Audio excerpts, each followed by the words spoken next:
Hi, I'm Lisa Guerrero.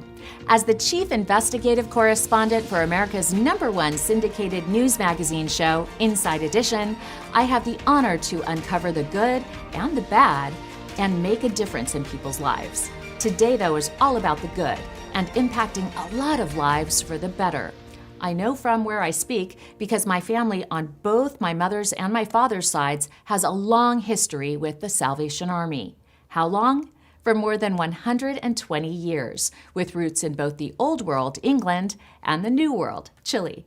That's why I'm delighted and honored to welcome you to the Salvation Army's largest campus, one of 4 facilities located on Walnut in Pasadena. And I'm happy you're joining me on this virtual tour. Now, my job as a reporter is to find the truth and tell it. Well, here's an expose worth the telling.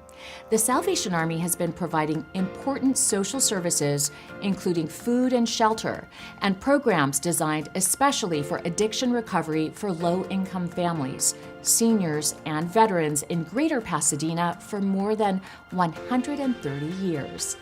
Now, we've all watched the Salvation Army's band march in the Pasadena Tournament of Roses parade, but as you're about to find out, the Salvation Army means so much more to the community here, and the plans keep growing, like those for the new Hope Center. The Hope Center Social Services Facility will be on the first floor of the building, approximately 9,000 square feet. On floors 2, 3, and 4, it will feature 66 permanent, supportive housing apartment units that will serve people in need from all over Pasadena and the surrounding communities. Join me now to investigate just what the Hope Center will be. I'm at the Salvation Army Social Services Office here in Pasadena. I'm with Joanna, who's going to kind of take me on a tour of what's happening here today and what you hope to build in the future.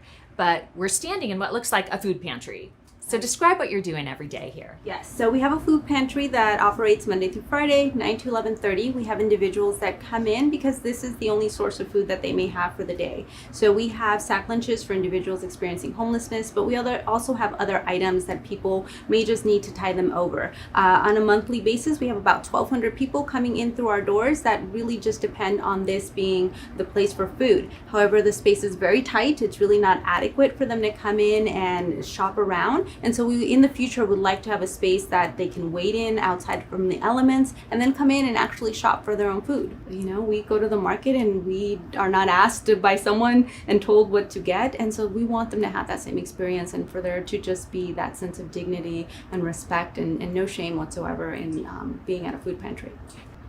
So down here, this is the ground floor. This is going to be your social services area. And you're going to provide all of those social service programs that you're currently providing and expand on that. Mm-hmm. On the second, third, and fourth floor, you're going to have 66 units of permanent housing for folks that are homeless. And they're not just going to be able to live there permanently, they're going to be receiving services as well in terms of how to get jobs, how to get education, and all of those life needs. Correct. So yes, they will have case management and they will ensure that they can, become employed if they'd like to, or maybe just make sure their medical needs are being met, their mental health, any issue that they may have, that their needs are being met, and it's not just simply housing them, because we know that there are far more things that need to be addressed, not just the housing component. So you're going to be housing homeless men here and some women as well.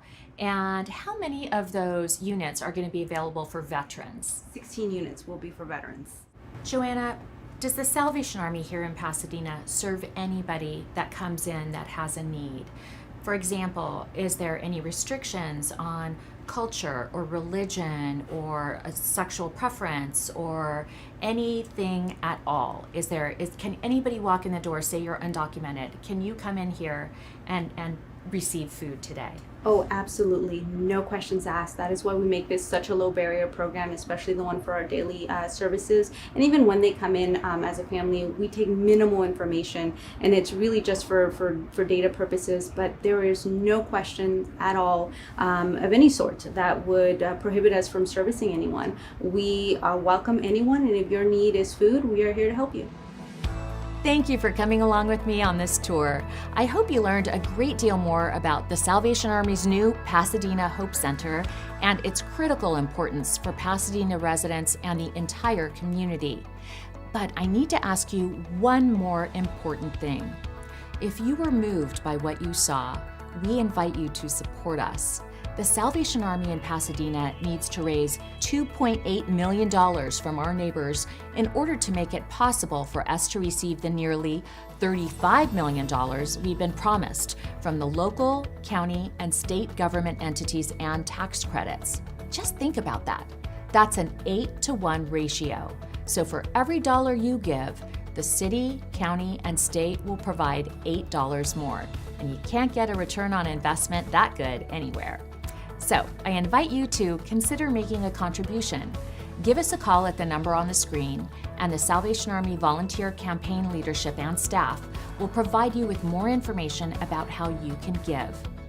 Thank you for your support, and thank you for helping us make the Pasadena Hope Center a reality.